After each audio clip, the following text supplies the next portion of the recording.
ઘરની સવારે જોખમી થઈ ગઈ.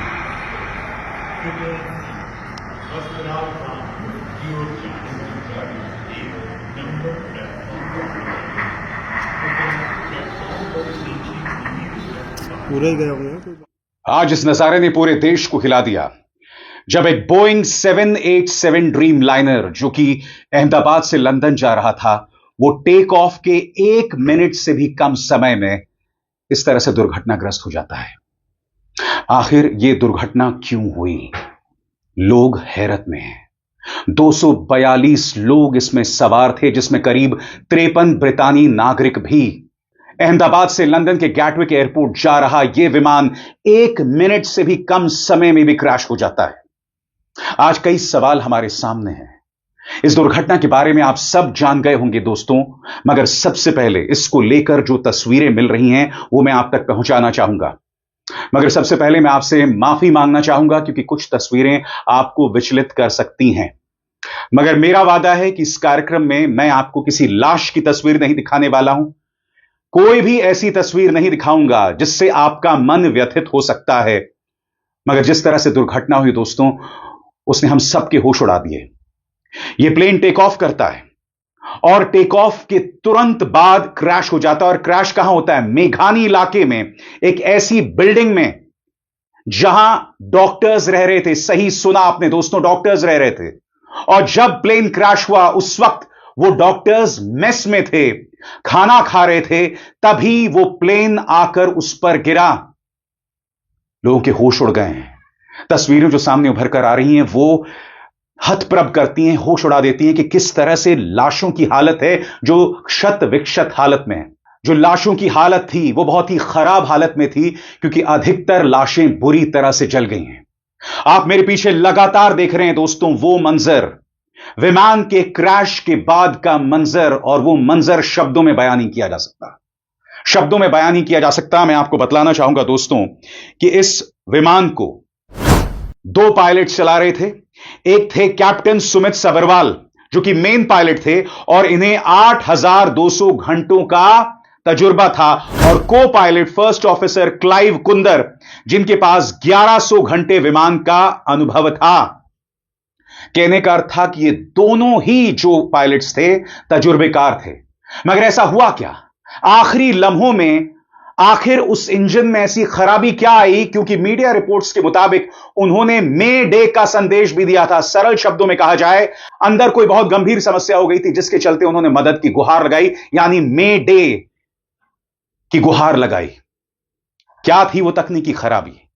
क्योंकि कई पायलट ग्रुप्स में यह खबर भी चल रही थी कि बर्ड हिट हुआ था, यानी कि पक्षियों का एक झुंड जो कि विमान को जाकर लगा. क्योंकि अगर आप दोबारा इस तस्वीर को देखें, इस वीडियो को देखें, तो प्लेन सही मायनों में, बोइंग 787 ड्रीम लाइनर सही मायनों में टेक ऑफ नहीं कर पाता.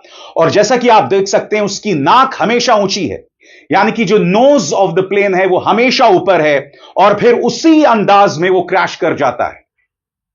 आखिर ऐसा हुआ क्यों? क्यों उन्होंने मे डे का संदेश दिया? ये तमाम तथ्य हैं जिनसे हम ध्यान नहीं हटा सकते. और साथ ही कुछ सवाल सामने. जब से टाटा ने टेक ओवर किया है एयर इंडिया को, लगातार कई शिकायतें सामने आई हैं. हम उसकी भी चर्चा करेंगे दोस्तों. हम यह भी चर्चा करेंगे कि एयर इंडिया के विमानों में इतनी समस्याएं लगातार क्यों पेश आती रही हैं, उसकी भी हम चर्चा करेंगे. मगर सबसे पहले एक एक करके आपके सामने वो तस्वीर आर्टिफिशियल इंटेलिजेंस के जरिए मैंने जनरेट की है. यह तस्वीर जिसमें हमने दिखाया है उन 2 पायलट्स को क्या मंजर रहा होगा ठीक क्रैश से पहले. और इस बारे में क्या जानकारी मिल रही है आपके स्क्रीन पर. कैप्टन सुमित सबरवाल थे मेन पायलट जिनके पास 8200 घंटों का अनुभव था. Co pilot first officer Clive Kunder 1100 घंटे का अनुभव. 1:39 अहमदाबाद के रनवे 23 से उड़ान भरी. पायलट ने इमरजेंसी मे डे का ऐलान किया. एटीसी तक आवाज पहुंची लेकिन दोबारा फिर पायलट से संपर्क नहीं हो पाया. इस विमान में गुजरात के पूर्व मुख्यमंत्री विजय रूपाणी भी सवार थे और जैसा कि आप देख सकते हैं यह उनका बोर्डिंग पास था. और जैसी दुर्घटना होती है एयर इंडिया अपनी तरफ से हेल्पलाइन शुरू करता है दोस्तों. और जैसा कि देख सकते हैं यह वो हेल्पलाइन है जो उन्होंने जारी की है 1800 569 1444. आइए सुनते हैं जैसी ये दुर्घटना होती है वहां मौजूद पुलिस ने क्या कहा। तो जो पता चला है वो ये है कि एयर इंडिया की जो लंदन जाने वाली फ्लाइट थी वो टेक ऑफ के बाद यहाँ पे क्रैश हो गई है, जिसमें प्रिलिमिनरी हमें पता चला है कि 223 जितने पैसेंजर थे। यहाँ पे जिस बिल्डिंग के ऊपर गिरी है वो डॉक्टर्स का हॉस्टल है। इंसिडेंट बनने के विदिन 2-3 मिनट्स में पुलिस, बाकी सभी बॉडियाँ, सिविल एडमिनिस्ट्रेशन, कॉर्पोरेशन वगैरह सभी लोग आ गए थे। फायर फाइटर वगैरह स्थल पे हाजिर है। लोगों को बचाने की और रेस्क्यू करने की कार्रवाई जारी है। ऑलमोस्ट 70 से 80% एरिया हमने क्लीन कर लिया, बाकी आने समय में हम लोग क्लियर कर लेंगे। मैं सभी मीडिया के मित्रों से रिक्वेस्ट करता हूं, सभी हमसे सहयोग करें। जितनी पुलिस, उसके अलावा जितनी भी agency, army, BSF, CISF, corporation, collector office के सभी स्टाफ, सभी यहाँ काम में लगे हुए हैं।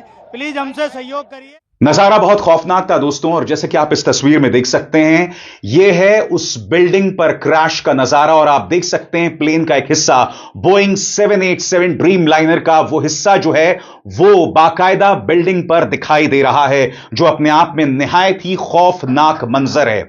खौफनाक मंजर है दोस्तों अपने आप में, जिससे आप अंदाजा लगा सकते हैं कि हालात कितने खराब होंगे। और इस वीडियो में आप देख सकते हैं कि किस तरह से आग बुझाने की कोशिश की जा रही है, क्योंकि ये जो बोइंग 787 ड्रीम लाइनर था ना दोस्तों, इसमें फ्यूल पूरी तरह से भरा हुआ था, पूरी तरह से फ्यूल भरा हुआ था दोस्तों।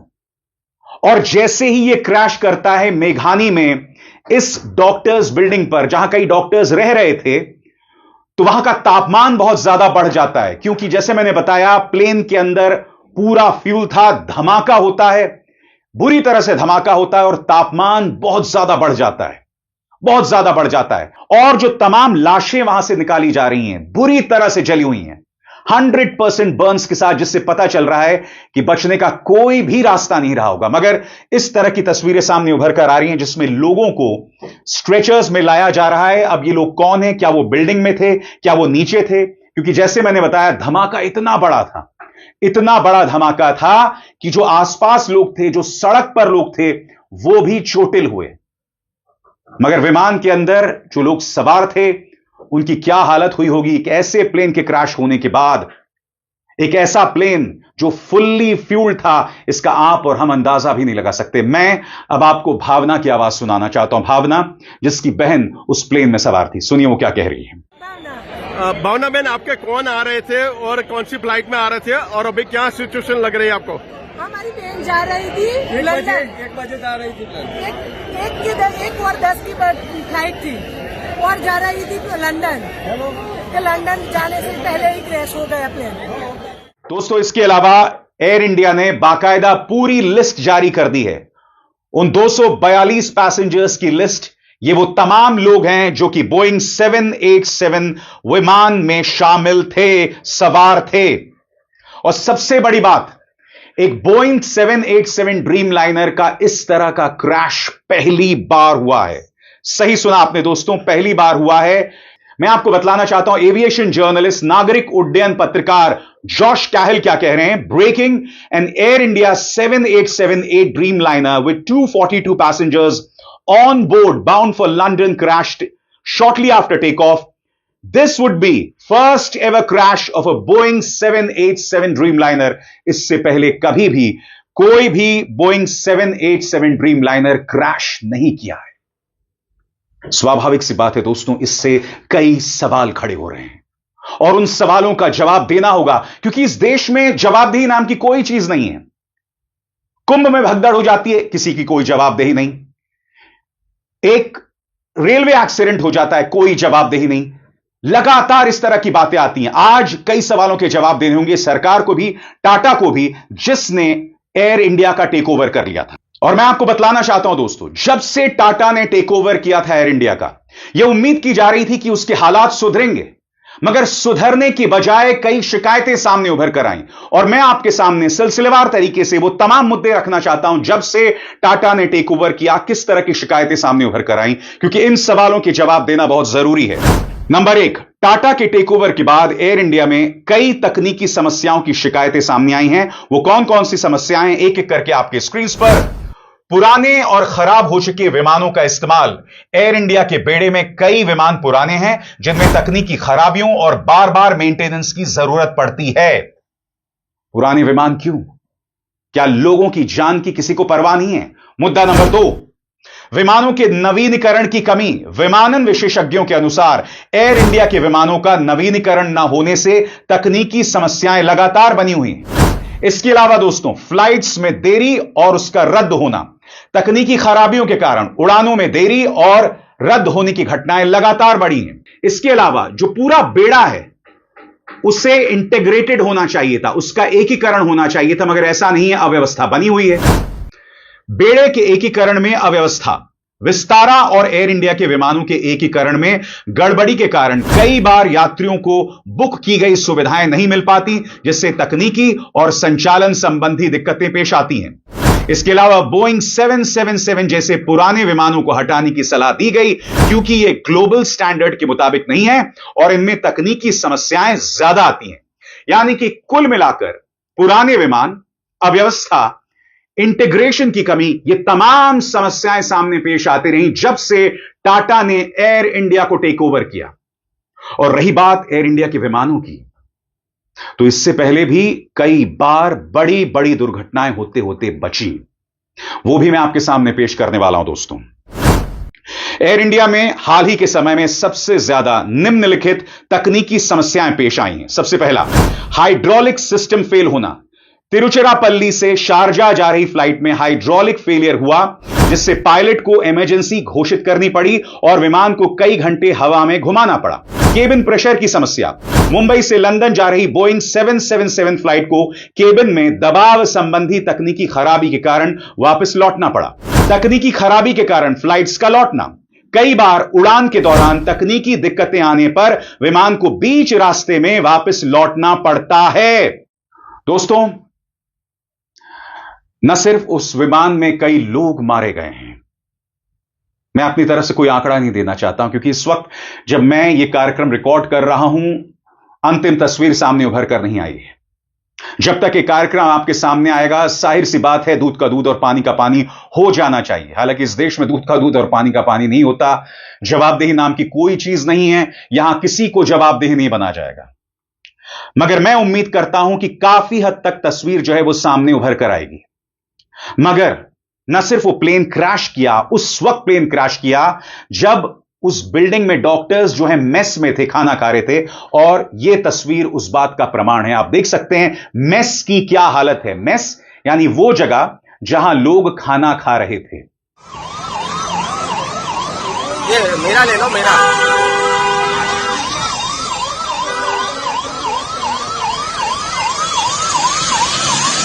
वो नेटवर्क का प्रॉब्लम है, मैं जा रहा हूँ, ये इससे मैं होगी, ये मैं जा रहा हूँ। चलो मैं सर बाद में फोन करता हूँ, मैं अभी ये थोड़ा भागता हूँ।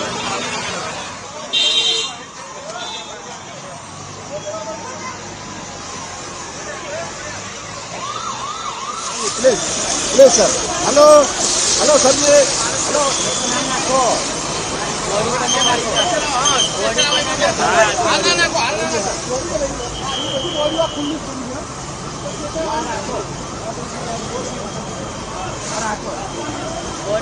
ये बुक तो नहीं, बॉडी पर रखता था।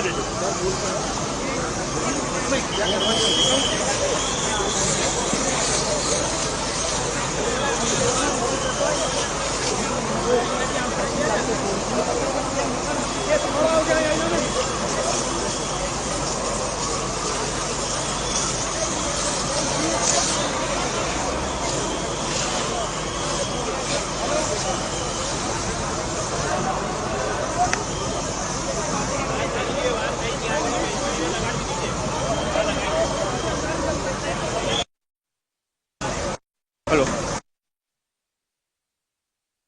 मैं हूँ हाँ जी, वो मेरे साथ धर्मेश जी है और राहुल भी है।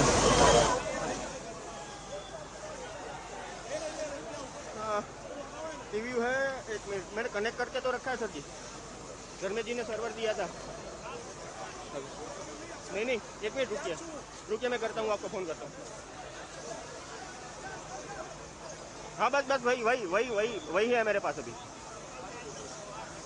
दूसरा धर्मेश जी है, धर्मेश जी को फोन कर दीजिए एक बार।